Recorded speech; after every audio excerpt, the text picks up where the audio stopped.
ألا إن أولياء الله لا خوف عليهم ولا هم يحزنون صدق الله العظيم وبلغنا رسوله النبي الأمين المكين الكريم ونحن على ذلك من الشاهدين والشاکرین والذاکرین والحمد للہ رب العالمین۔ آئیے سب سے پہلے ہم مل کر بارگاہ رسالت میں رجا لگا کر عقیدت و محبت کے ساتھ حضور رحمت عالم نور مجسم فخری آدم و بنی آدم حضور جناب پاک احمد مجتبی محمد عربی الرحمن فدا صلی اللہ تعالی علیہ وآلہ وسلم کی بارگاہ مقدسہ میں جھوم جھوم کر باواز بلند درود پاک کی ڈالیاں نثار کر پڑھے اللہم صلی علی سیدنا محمد وعلی آل سیدنا محمد وصحبہ بارک وسلم صلاۃ و سلام علیک یا سیدی حبیبی یا رسول اللہ صلی اللہ علیہ وآلہ وسلم۔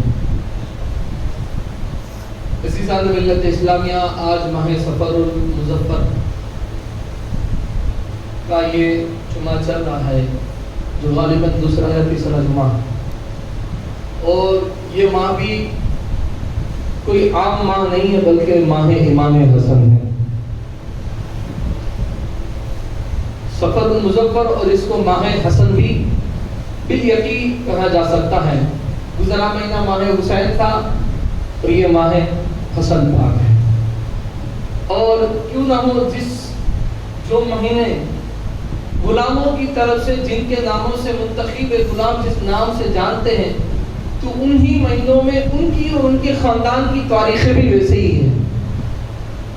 اور کائنات اگر کسی کو، کسی دن کو یا کسی چیز کو کسی کے ساتھ مخصوص کرتی ہے تو وہاں پر مخصوص ہونے میں کوئی نہ کوئی وجہ بھی ضرور ہوا کرتی ہے۔ یہ ماہ امام حسن کی طرف اس لیے مخصوص ہے کہ آپ کی شہادت اس ماہ میں ہے، اور آپ نے یہ شہادت بھی اپنے لیے نہیں بلکہ امت مصطفیٰ میں امن قرار اور دین قائم اور دائم رہے، اس لیے آپ نے اللہ کی راہ میں شہادت۔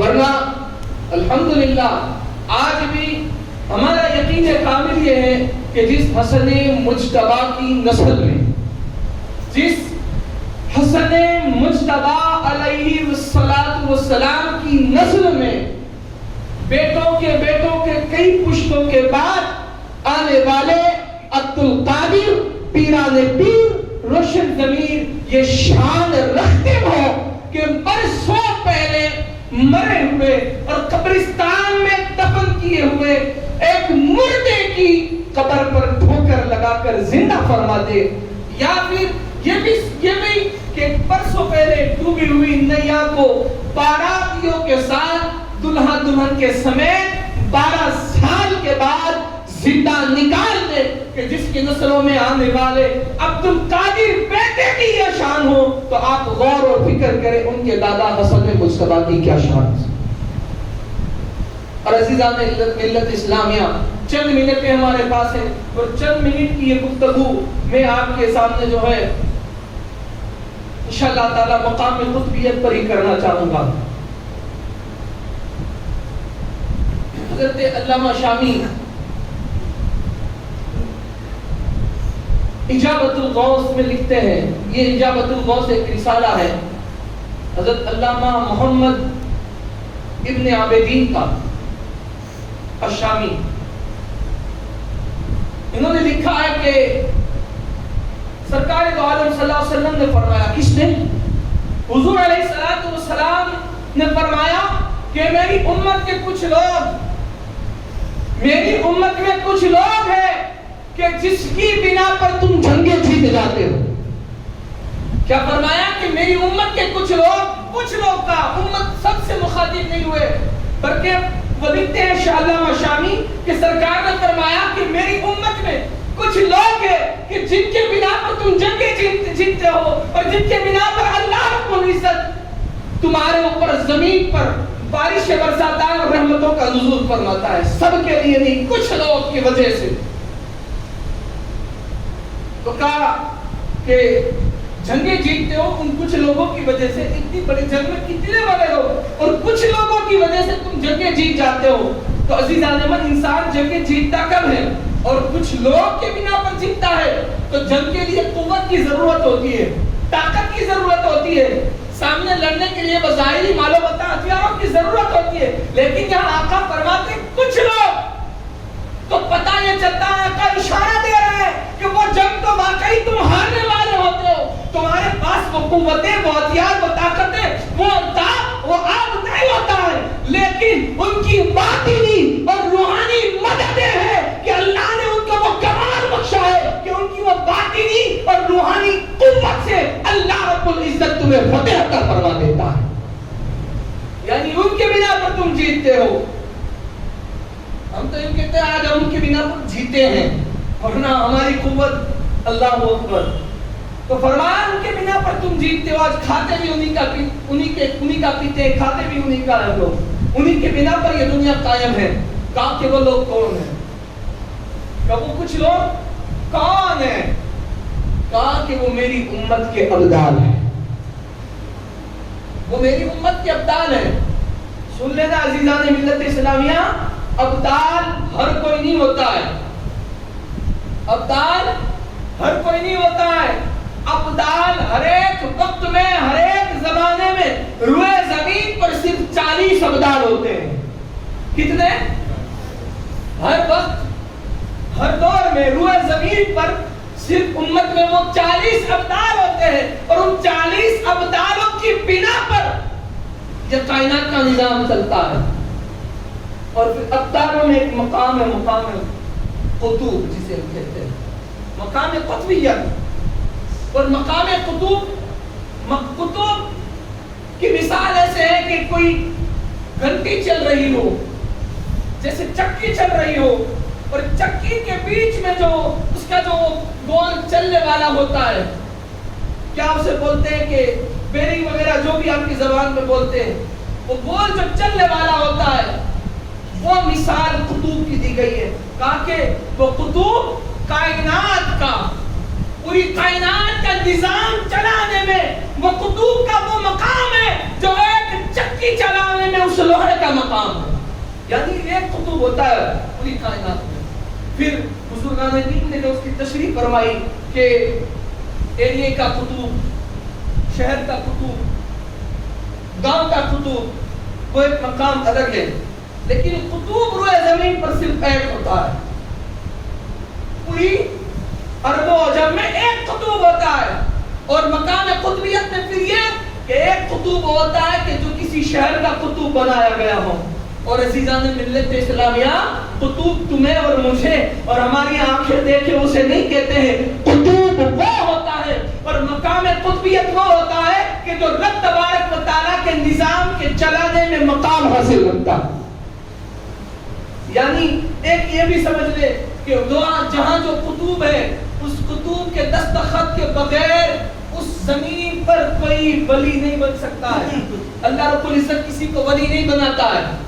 اگر کسی کو مقام ولایت نصیب ہے اور کسی کو اللہ رب العزت مقام ولایت عطا فرمانے والا ہو، تو جب تک اس شہر کے، اس مقام کے قطب کی دستخط اور اس قطب کی سند نہ ملے، تب تک اللہ تبارک و تعالیٰ اسے مقام ولایت نہیں عطا فرماتا ہے۔ اور وہ مقام، اس قطب میں سے ایک مقام سعادت اللہ کی سرزمین پر ہمارے شہر سندھی چوک میں سوئے ہوئے آل نبی اولاد علی سرکار سیدنا صدر شاہ بابا رحمت اللہ تعالی علیہ کو حاصل ہے، جو سعادت اللہ کے قطب کہلاتے ہیں۔ قطب کہتے بھی اسے ہیں کہ جو وقت کا پرانا اور سب سے بڑا ولی ہے۔ تو یہ قطب کی تشریح میں جا رہا تھا، تو میں بات یہ بھی عرض کر رہا تھا کہ پھر اس وقت زمانے میں ایک قطب ہوتا ہے، سارے قطبوں میں ایک قطب ہوتا ہے کہ جو کائنات کا نظام چلانے میں مددگار ہوتا ہے، اور کائنات کے نظام پر اس کی نظر ہوتی ہے، اور کائنات کو وہ مد نظر رکھ کر کام کرواتا ہے۔ اللہ اکبر۔ پوچھا گیا کہ وہ قطب کون ہوتا ہے، کام کس میں سے ہوتا ہے؟ تو سنو، حدیث وہ الفاظ بتا رہا ہوں، مورخ لکھتے ہیں کہ وہ قطب کسی اور قوم میں سے نہیں ہوتا ہے۔ جو سب قطبوں میں اکثر کائنات کا جو مین ایک ہی قطب ہوتا ہے روئے زمین پر، تو وہ قطب کسی اور نسل سے اور خاندان سے نہیں ہوتا ہے، وہ قطب صرف اور صرف نبی اور علی کے خاندان سے پیدا ہوتا ہے۔ وہ مقام قطبیت، وہ مقام مقام قطبیت صرف اور صرف مخصوص کیا گیا کہ اللہ تبارک و تعالیٰ آل نبی اور آل علی کو عطا فرماتا ہے, حضور کی اولاد کو عطا فرماتا ہے. وہ مقام کسی اور کو نہیں ملتا, غیر غیر نفسی غیروں کو صرف مخصوص حاصل ہے. شکر ہے اللہ کا کہ اس کے حبیب نے اور اس کے حبیب کے غلاموں نے یہ ساری تشریحوں کو واضح کر کر امت کے درمیان میں کتاب میں لکھ کر بھی رکھ دیا, ورنہ امت تو پھر کہاں کہاں پہنچ جاتی. دور حاضر تو آپ دیکھ ہی رہے ہو عزیزان ملت اسلامیہ. پھر اس کتب میں سے بھی یہ کتبوں کی فہرست ہے کہ کوئی گاؤں کا کتب, شہر کا کتب, محلے کا کتب, ابدال. اور ابدال کا معنی ہوتا ہے بدل, بدلنے والا. وہ بدلتے رہتے ہیں کیونکہ کہیں کسی جگہ پر کسی ابدال کا انتقال ہو جاتا ہے تو اس کی جگہ پر فوراً کسی ابدال کو مقرر کر دیا جاتا ہے. اور وہ ابدال جو ہوتے ہیں وہ ہر جگہ کوئی نہ کوئی ابدال ہوتا ہے ہر شہر میں. تو وہ جو ابدال ہوتے ہیں وہ اپنے شہر کا, اپنے گاؤں کا, اپنے محلے کا جائزہ لے کر وہ ابدال وہ پورا جائزہ لے کر اس کی خبر جو ہے اس قطب کی بارگاہ میں پہنچاتے ہیں. پھر قطب غوث کی بارگاہ میں پہنچاتے ہیں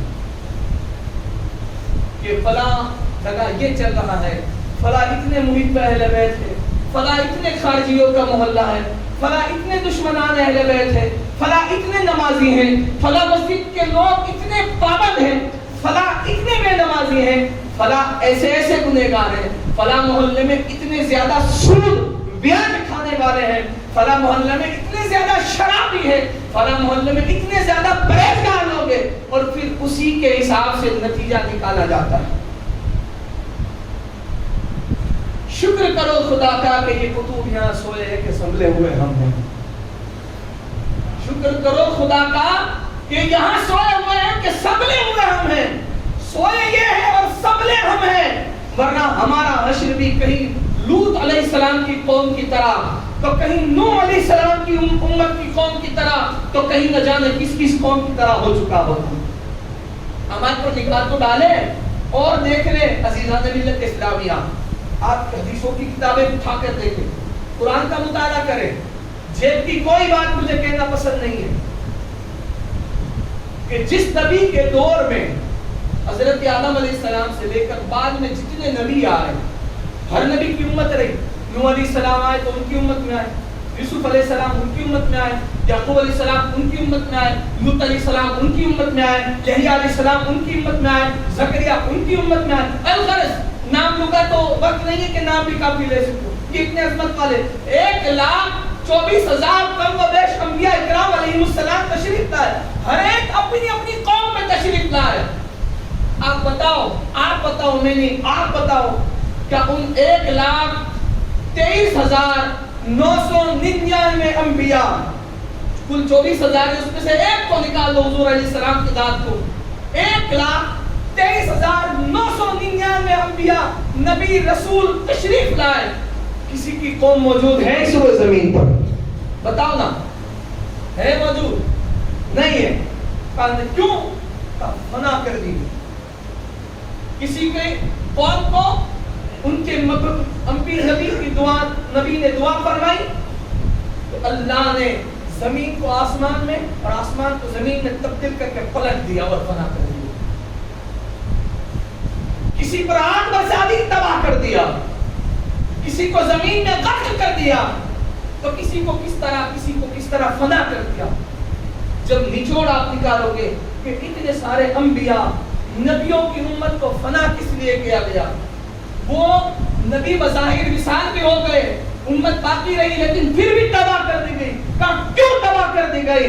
آپ کو نچوڑ حدیثوں سے, قرآن کے مطالعے سے یہی ملے گا کہ جو قومیں تباہ اور فنا کر دی گئی اس کی وجہ یہ رہی کہ اس قوم نے, اس امت میں یا تو نبی کی یا تو اس نبی کی اولاد کی بے حرمتی, تباہ کر دی گئی. اور آج ہم شریعت کی کل تجزیہ مصطفیٰ کے قرآن کلام کی اڑا رہے ہیں. آج ہمیں کیا فکر ہے؟ اب جاؤ مسجد میں, اگر آپ کا امام سادات ہے یا غیر سید نہیں ہے, فجر میں تو وہ بھی مسجد کا نمازی مسجد سے باہر نکلا ہوگا, امام سو کر اٹھا بھی نہیں ہوگا, ندی میں سارے لوگوں کو بات بتا رہا ہوں, ادارن یہاں کا دے رہا ہوں کیونکہ محلے میں ہم اس لیے صرف ادارن دے رہا ہوں. یا کہیں کا امام مسجد کا بھی امام سو کر باہر نہیں آیا ہوگا, پوری قوم کو پتا ہوگا کہ آج فجر میں امام نہیں تھا, لیکن وہ پوری قوم سوئی ہوگی. امام فجر میں اس مقتدی کا انتظار کر رہا ہوگا کہ کوئی آئے تکبیر دے اور ہم جماعت کرے, قوم کو پتا بھی نہیں ہوگا, کوئی چرچا نہیں. تو اس سے بڑی ہماری تباہی کی نشانیاں کیا ہے؟ ہماری نظریے کا فرق کیا ہے؟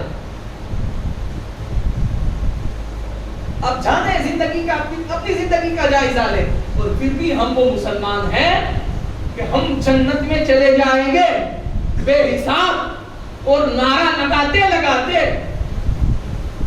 ارے مسلمان, تو جب فجر کی نماز میں اپنے بستر سے کمرے سے اٹھ کر تیرا اتنا ایمان مقبول قائم اور مضبوط ٹھوس تیرا ایمان جو تجھے بستر سے اٹھا کر چند قدم مسجد تک اس قطب کی اجازت سے نہیں لا سکا, وہ تیرا ٹھوس ایمان تجھے قبر سے, وہ تیرا ٹھوس اور مضبوط ایمان قبر سے سینکڑوں میل فاصلے جنت میں لے کر چلا جائے گا. کتنا اچھا تیرا پکا ایمان ہے, چند قدم نہیں لے جا سکا, وہ ہزاروں میل کا فاصلہ طے کروا دے گا. تو عزیزان ملت اسلامیہ, قطب یہ خبر بھی رکھتے ہیں, صرف آپ 9 بجے 10 بجے اٹھ کر ان کی بارگاہ میں ایسے کر کر اپنے مطلب کو لے کر چلے جاتے ہو, وہی تر محدود نہ رہو. اور وہ بارگاہیں یہ نہیں کہ مجھے دنیا دے دو. ارے یہ وہ لوگ سوئے ہیں نا, وہ لوگ ہیں کہ جنہوں نے دنیا کو ٹھوکر مارا ہے. یہ دنیا کو ٹھوکر مار کر سوئے اور ہم ان سے دنیا ہی مانگتے ہیں. ارے وہاں جا کر مانگنا ہے تو مانگو کہ اے روشن ضمیر میرے ضمیر کو روشن کر دے. وہاں جا کر مانگنا ہے تو مانگو اے روشن چراغ مصطفیٰ, اے سیدہ زہرا کے گھر کے چراغ, میرے سیاہ اور کالے دل کو تو نور سے منور کر دے. اپنی روشنی اس دل پر اس طرح ڈال دے کہ جب بھی یہ دل دھڑکے تو نبی اور آل نبی کی محبت میں دھڑکے. جب یہ دل کی دھڑکنیں بند ہو جائے تو مصطفیٰ کا نام لیتے لیتے بند ہو جائے. وہاں یہ مانگا کرو, یا یہ مانگو کہ ایمان کی دولت سلامت رہے, نسبتیں سلامت رہے, محبتیں سلامت رہے, عقیدتیں در پنجتن سلامت رہے. یہ مانگو, پھر وہاں سے وہ ملے گا جو تم نے سوچا نہیں. اور الحمدللہ سرکار صدر شاہ بابا قطب ہے صابر کو ملا کے کئی سال پہلے ایک بار سرکار کے عرش میں نے آپ کی کرامتیں بہت بیان کی تھی. لیکن عزیزان ملت اسلامیہ, یہاں پر مقصد صرف کرامتیں بیان کرنا نہیں. میرا عقیدہ تو یہ ہے, میرا عقیدہ کہ یہ یہاں اس محلے میں سوئے ہیں یہی بڑی کرامت ہے. سمجھے آپ, اللہ والے یہاں سوئے ہیں یہی بڑی کرامت ہے. ورنہ دکھاؤ ہزاروں سینکڑوں مرے کہاں دفن کیے گئے ہیں, بتاؤ نا کہاں, کوئی نئے میں تو کوئی پرانے میں, کوئی نئے میں سویا ہے تو کوئی پرانے میں سویا ہے, کسی کسی کو وہ بھی نہیں ملا ہے, لیکن یہ یہاں سوئے ہیں. یہ ان کی بڑی کرامت ہے, ان کا لیٹنا بھی. اور آپ کی عمر صرف زندگی میں نے جہاں تک اپنے بزرگوں سے سنا ہے 21 سال کی عمر میں, یہ بھی نسبت والی عمر لے کر گئے ہیں. 21 سال کی عمر میں سرکار نے دنیا سے بظاہر پردہ فرمایا. اور پھر اس خاندان کا کیا کہنا, میں یوں کہوں کہ غوث پاک کی یہ کرامت ان مردوں کو زندہ کیا, ان مردوں کو زندہ کیا, اتنوں کو زندہ کیا, تو وہ تو بہت بڑی بات ہے, غوث پاک کی شان کی بات ہے. میں تو یوں کہتا ہوں ارے ان کی نسلوں میں آنے والے جو بکریوں کو زندہ کر دے, اٹھاؤ نا کہ ان کی زندگی کو پڑھو, اور جو لوگ یہاں بزرگ موجود ہیں ان سے پوچھو, بکریوں کو زندہ کر دے. ارے یہی سوئے ہوئے. میں نے ابھی چند دنوں قبل کسی سے واقعہ سنا کہ سرکار قاسم علی بابا نانا حضور رحمت اللہ تعالی علیہ کا کہ کسی کا انتقال ہو گیا تھا, تو پتا چلا ان کو, میں نام بھول گیا, پتا چلا ان کو کہ ایسا ایسا, کہا ہو ہی نہیں سکتا. ہاں باپو, سرکار گئے وہاں تشریف لے گئے. یہ بہت 150-200 سال پرانی بات نہیں ہے, ابھی کی بات ہے, آپ کے مثال سے پہلے غالباً 50-60 سال ہوا ہوگا. شاید آپ کو پتا چلا آپ گئے، کہا اٹھ، نہیں اٹھا، کہا اٹھنا تو اٹھا دیا۔ ارے یہ غوث پاک کے لاڈلوں کی شان ہے، ہم نے ان کو پہچانا نہیں ہے، ارے اس خاندان کے مقام کو ہم نے پہچانا نہیں ہے۔ حضرات گرامی، میں آپ کو بتاؤں یہ وہ مقام والے لوگ ہیں کہ حضور سرکار دو عالم صلی اللہ تعالی علیہ وسلم کے جسم سے کوئی پانی مس ہو جائے، حضور وضو فرما دے۔ میں ابھی آپ کو کہہ دوں کہ حضور کی انگلی، چہرہ نہیں صرف انگلی یا آپ کے قدم پاک سے کوئی پانی نکل آئے یا پانی چھو کر گر جائے، آپ کیا کرو گے بتاؤ؟ بولو نا، بولو، لے لو گے نا؟ پانی کی بوتل بھر لو گے، محفوظ کر لو گے اور رہتی دنیا تک اپنی نسلوں میں وصیت کرو گے کہ یہ سنبھالے رکھنا۔ کہا کیوں؟ کہا یہ وہ پانی ہے جو حضور کے قدموں سے ٹچ ہوا ہے، حضور کے قدموں سے مس ہوا ہے۔ ارے جو پانی، اور اس پانی کا مقام الحمدللہ ہمارے نزدیک ہوگا، کسی عالم سے پوچھو گے تو وہ کہے گا کہ جو پانی رسول اللہ کے قدم سے بھی ٹچ ہوا ہو اور وہ موجود ہو تو وہ آب زمزم سے بھی افضل ہے، کوثر سے بھی افضل ہے، کا سارے پانیوں سے افضل ہے۔ کہا کیوں؟ کہا وہ مصطفیٰ کے قدم سے یا رسول اللہ کے جسم سے ٹچ ہوا ہے، اس لیے وہ پانی زمزم اور کوثر سے بھی افضل ہے۔ تو عزیزان ملت اسلامیہ، اگر پانی جس جسم سے ٹچ ہو جائے وہ کوثر سے اور زمزم سے افضل ہو جائے تو یہ پانی کی بات تھی، تو اسی مصطفیٰ کا خون جن نگوں میں دوڑ رہا ہو، اس رسول کا خون، پانی تو ایک ظاہری کیفیت ہے جو تم نے دیکھا ہے، لیکن جسم میں خون تو وہ ہے جو نسل در نسل، نسل در نسل منتقل ہوتا آیا ہے، تو پھر اس کا مقام کیا ہوگا؟ ابھی ہمیں پانی کی ضرورت نہیں ہے، اس نسلوں میں دوڑنے والے خون کی قدر کر لو، اور اس اولاد میں آنے والے جو اولیاء یا ان کے غلام اولیاء بن کر جہاں سوئے ہیں ان کے کردار کو، ان کی زندگیوں کو پڑھ لو، ان کے سچے پکے نوکر اور ان کے در کے بھکاری بن جاؤ۔ اور بھکاری اور دامن کا مطلب یہ نہیں ہے کہ باؤ میاں باپو نے چادر بڑی کی، سب نے پکڑ لی، باپو کا دامن نہیں چھوڑیں گے، یہ دامن نہیں ہے۔ دامن یہ ہے کہ آپ جس سے محبت کرو، جس کا دامن آپ نے تھاما ہے، اس کی ہر ادا آپ کی ادا بن جائے، اس کی ہر ادا ظاہری ہو باطنی ہو، دکھانے والی ہو یا چھپانے والی ہو، اس کی ہر ادا آپ کی ادا بن جائے، یہ آپ کا دامن ہے۔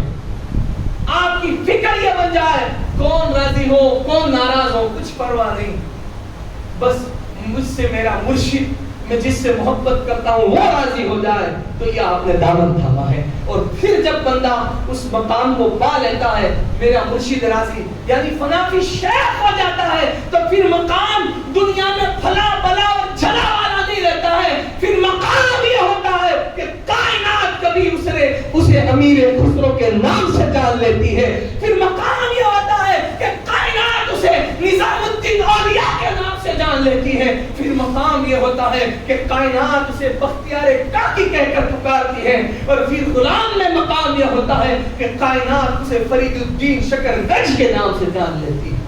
عزیزان ملت اسلامیہ، اس اللہ رب العزت سرکاروں کے فیضان سے مجھے اور آپ سب کو مالا مال فرمائے، اور ان کے در سے بٹنے والی خصوصی خیرات کا حصہ صرف باتوں میں یا آنکھوں میں نہیں، اس دل میں نصیب فرمائے، اور عقیدتوں اور محبتوں سے اللہ رب العزت مجھے آپ سب کو مالا مال فرمائے۔ وما علینا الا البلاغ۔ آخر میں